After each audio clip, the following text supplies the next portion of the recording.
Сәлем достар, каналыма қош келіпсіз. Кез келген үйден табылатын кір сабының пайдасы орасан екенін көпшілік біле бермес.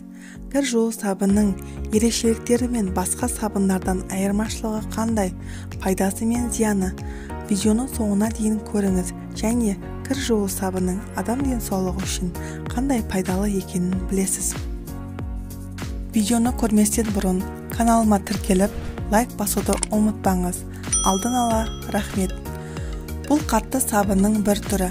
Құрамында сілтілер мен май қышқылдары көп. Үш санатқа ие. 65%-дан 70%-ға дейін, 70%-дан 72%-ға дейін. Санат неғұрлым жоғары болса, тазалау қасиеттері соғұрлым жақсы болады. Құрамында жануарлар майлары, натрий тұздары, сода, сілтілер, су, калиндерден тұрады және бояғыштар жоқ. Қазіргі таңда біз кір сабынды киім жуғанда көмекші құрал ретінде ғана пайдаланатын болдық. Кір сабының иісі жағымды болмағанымен, бірақ оның адам денсаулығына тигізер пайдасы орасан мол. Мәселен, бірнеше мысалдар келтірейік. Біріншісі, жуғаннан кейін бұтаның немесе бақшаның астына сабынды су құйыңыз. Бағыңыз гүлдене шығады. Өсімдіктер өлмейді. Бұл жерде химияның жоқтығының көрсеткіші. Тағы бір плюс, бұл өнімнің жарамдылық мерзімін бақылаудың қажеті жоқ. Екіншіден, адамның қолына тикен немесе ағаштың жаңқасы кіріп кеткен жағдайда оны инемен текшелеп жанымызды ауыртамыз. Осындайда кір сабынды жылы суға езіп, дәкеге қалыңдау етіп жағып, тикен кірген жерге таңып қойыңыз. 1 сағаттың ішінде тикен өзінен өзі сыртқа шығады. Үшіншіден, егер шашыңыз қалың әрі ұзын болғанын қаласаңыз, онда мамандар шашыңызды кір сабымен жууға кеңес береді. Шашыңызды кір сабымен жуып, содан соң 1 литр суға 1-2 тамшы сірке суын қосып, шашты қайта жусаңыз, шашыңыз түбін қатайтуға көмектеседі. Оған қоса, таз ауруына шалдыққанда дәрігерлер кір сабынмен жуынуға кеңес береді. Төртіншіден, бетті аптасына 2 рет кір сабынмен жуу керек. Ол беттің тері қабатына терең сіңіп, бетті майланудан сақтайды. Кір сабынмен жуынғаннан кейін артынан балаларға арналған крем жағуды ұмытпаңыз.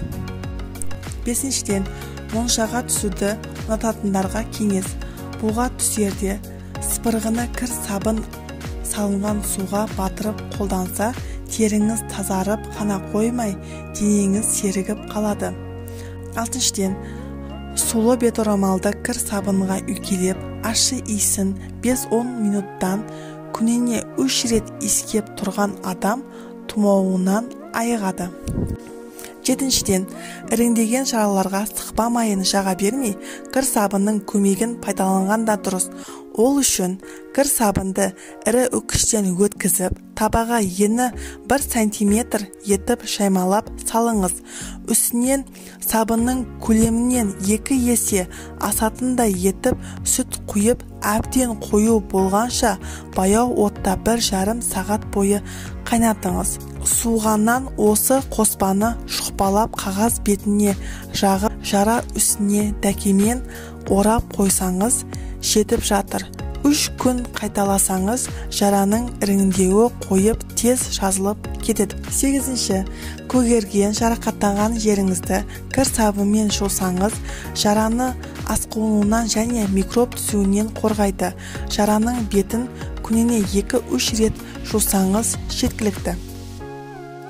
9-ші, күйіп қалған жараға суға немесе отқа күйгенде сабынды езіп жақсаңыз, ісікті қайтарып ауырғанын басады.